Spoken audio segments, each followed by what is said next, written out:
And then there's what I didn't mention, the things that go even deeper, things that tie every piece of the puzzle into a single ancient story.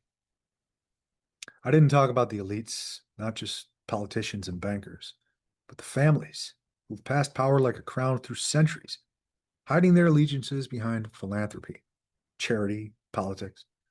The ones who gather at Bohemian Grove and Bilderberg, staging rituals in private while shaping policies in public.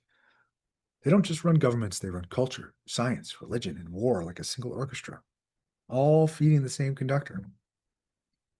I didn't talk about the eclipses and the way they've always been used as cosmic clocks.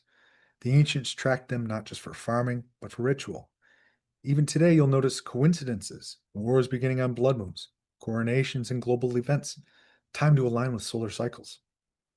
These aren't accidents, they're ceremonies written in the sky, where cosmic events are harnessed as power for human ritual.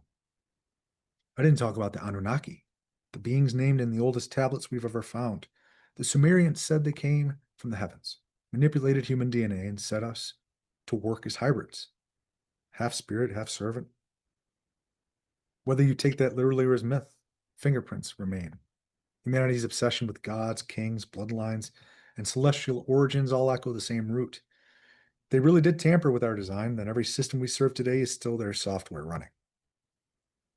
I didn't talk about the fallen angels and the story of Enoch, the watchers who descended, taught forbidden arts, and paid with chains of judgment, weaponry, sorcery, seduction, astrology, gifts that became curses. Are these just myths? Or are they the same entities still showing up in abductions and rituals and the whispers of the occult?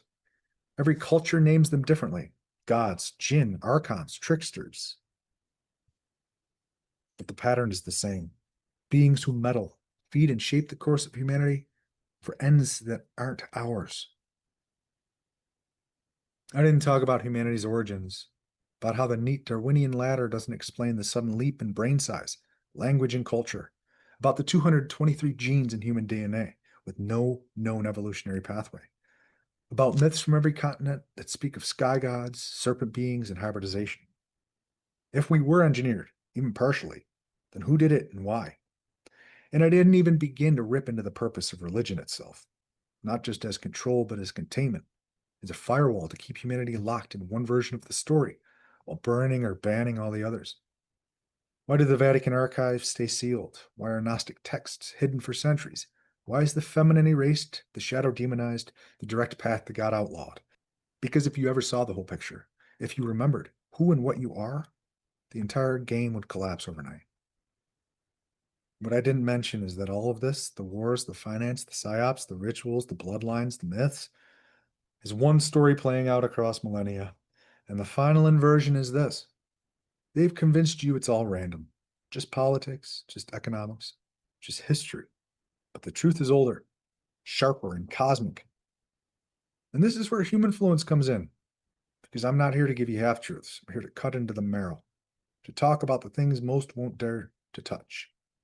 Eclipses and archetypes, Anunnaki and angels, Saturn and symbolism, the ancient fingerprints still guiding modern hands. We've only cracked the surface here. The surface itself is enough to shake you awake. But if you want the whole story, you'll have to go deeper. Stay tuned to Human Influence. Out.